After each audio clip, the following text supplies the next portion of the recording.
Right, I have to talk about Pelly when I got caught in his house, right? He was my landlord.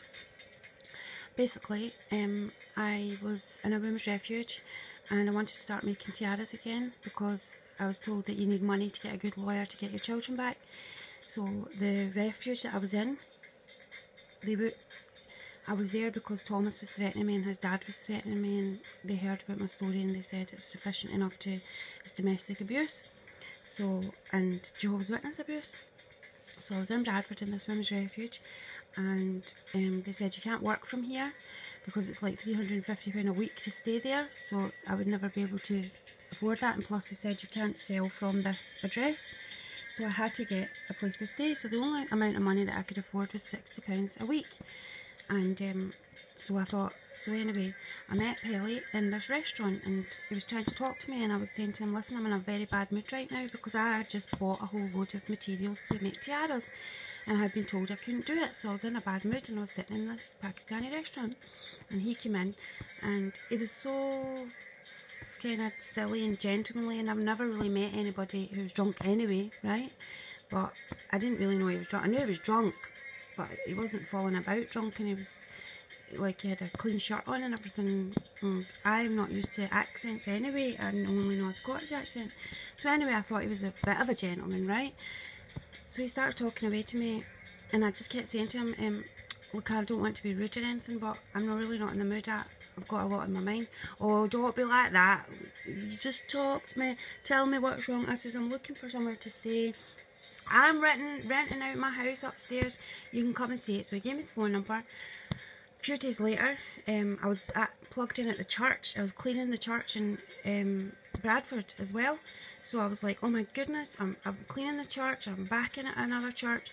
I'm now got a nice home. I'm going to go and see this house, and it's in my price range, and I've got the materials to make the tiaras. So that was fine. So I went to see the house, and Pelly, Stephen Peel, he wasn't drunk and he was completely sober and he was such a gentleman, it was unbelievable. I thought, this is such a nice man, and his mum was there and she gave me a plant and a welcome card and stuff like that. The house was absolutely sweet as pie, well, upstairs was anyway. It was so lovely, the upstairs. And so anyway, straight away moved in, gave him his rent money, and there was a lock on my door, and I made about 9 tiaras, and I phoned the Telegraph and Argus, and they were coming out to do an interview. So I thought, straight away I'll get these sold, and that's me, I can carry on from there. So he kept coming up while I was working and saying, I'm so lonely, you don't understand, blah blah. So I felt sorry for him, and then he said he fell in love with me, and this is like on the second day, right? He's saying I can't, and he's waking me up in the morning and everything and saying I miss you so much, I can't leave you, blah blah blah. And I said, I can't be with you, I'm not interested in you that way, I'm looking to make tiaras and get my children. So anyway, he started, like, when he asked me to marry him, or said he was in love with me and I didn't want to, I dropped his head and said, oh, I'll be your best mate, but I'm not going to marry you, I'm not going to date you, or I'm not in love with you, whatever. He went in mood, but I didn't realise it at the time because I'd just been out of the Jehovah's Witnesses, you know. And when they took him off me at the court, and the judge said to me, so how did you end up here? And I told him I was the landlord, and he said, so basically you were brought up as a Jehovah's Witness, you'd never lived in the outside world, you don't know anything, and this man knew that. And I said, yeah. And he says he took advantage of it. And I just sat there because I was so bruised, and he just stamped the piece of paper and said, right, I'm putting him on bail, an injunction. So the judge seemed to understand what had went on, you know, he had taken over my mind.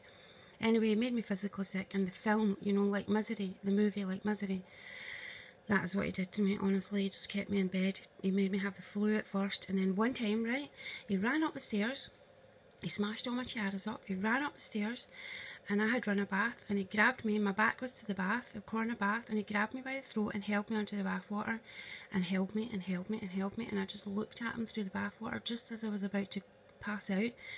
I was begging him with my eyes, please don't let my children find me in a bath dead, you know, like I was begging him. And then he let me up and he said, why won't you let anybody love you like that? And then he said to me, he walked away and he just said, don't make such a fuss, because I was screaming, crying. He said, I just baptised you.